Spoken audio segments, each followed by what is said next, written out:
여러분들도 최근에 키토제닉 다이어트 한 번 정도는 들어보신 적이 있으실 겁니다. 그게 과연 어떤 다이어트인지 그리고 어떻게 하는지 궁금하지 않으신가요? 오늘은 5분 만에 할 수 있는 키토 다이어트에 대해서 정리해 드리도록 하겠습니다.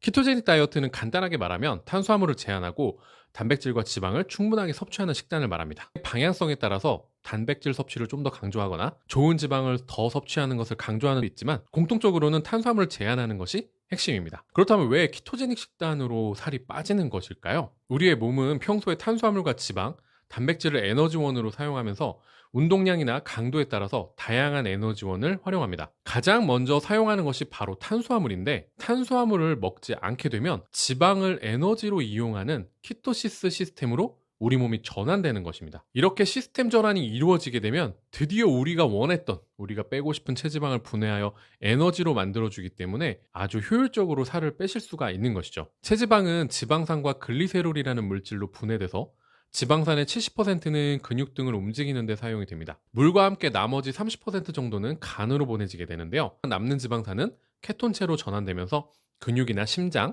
신장, 뇌, 신경세포 등의 에너지원으로서 사용됩니다. 이 케톤체 회로에 의해서 체지방은 에너지로 전환되어 사용되면서 우리 몸에 살이 빠지는 것인데요. 이러한 키토제닉 다이어트의 장점은 여러 가지 면이 있습니다. 무엇보다 탄수화물을 제한하는 것 이외의 음식은 충분히 먹을 수 있기 때문에 배고프지 않은 다이어트를 할 수 있다는 것입니다. 그렇기 때문에 상대적으로 다이어트 이후에도 요요가 오는 것을 막을 수가 있다는 것이 장점인데요. 특히 여성분들은 갑작스러운 과도한 다이어트 이후에 탈모 등을 경험해 보신 적도 있으실 겁니다. 키토제닉 다이어트는 충분한 단백질을 섭취하기 때문에 이러한 탈모를 예방할 수도 있고요. 또한 갈색 지방이나 근육의 발달로 인해서 체온을 높여서 몸 전체의 칼로리 소모를 높여주는데도 도움이 됩니다. 우리 몸의 혈액 속에는 알부민이라는 단백질이 다양한 물질을 운반하고 일정한 농도가 유지되고 있는 상황입니다. 만약 다이어트 기간에 단백질 섭취가 부족하게 되면 알부민이라는 단백질이 부족해지면서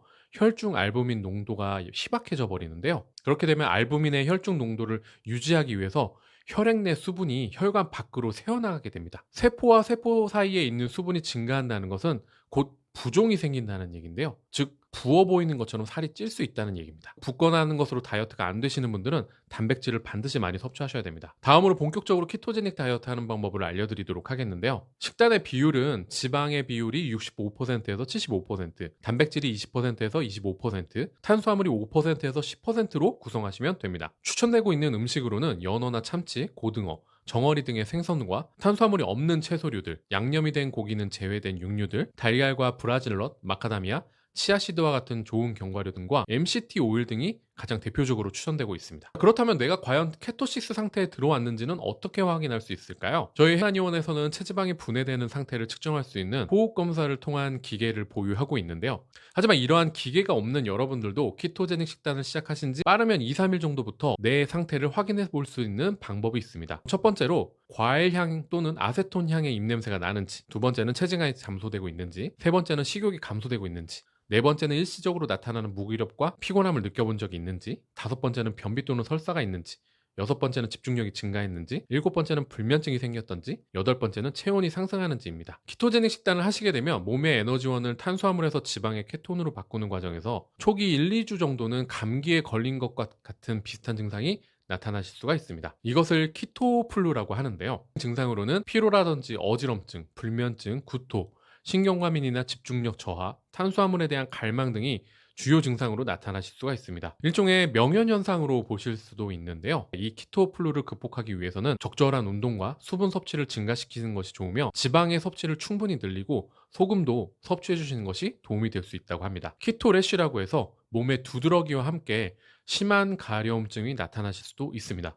이것은 정확한 원인은 알려지진 않았는데 지방 연소로 인해서 우리 몸의 독소 배출과 케토시스 상태로 인해서 생겼던 아세트 성분이 발진을 일으키는 것이 아닐까 추측이 되고 있습니다. 이러할 때는 피부를 긁지 않고 항히스타민제를 복용하시거나 냉찜질을 해주시면 완화하는 데 도움이 되실 수 있을 겁니다. 다이어트에 있어서나 건강에 있어서나 키토제닉 식단은 좋은 점이 참 많지만 16년도에 대한내분비학회나 대한비만협회 등에서는 고지방 저탄수화물의 시기를 장기간 유지하는 것은 건강과 영양에 문제를 일으킬 수 있다고 발표한 만큼 너무나 장기간 유지를 하는 것은 바람직하지 않을 수 있습니다.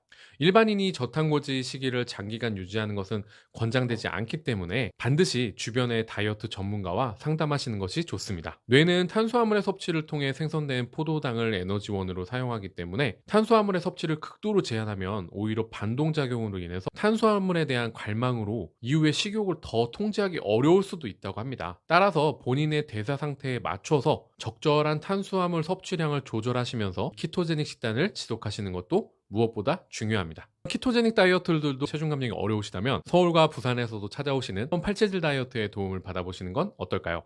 오늘도 이 영상이 도움이 되셨다면 좋아요와 구독 눌러주시고 여러분들의 키토제닉 다이어트의 경험은 어떠셨는지 댓글로 남겨주세요.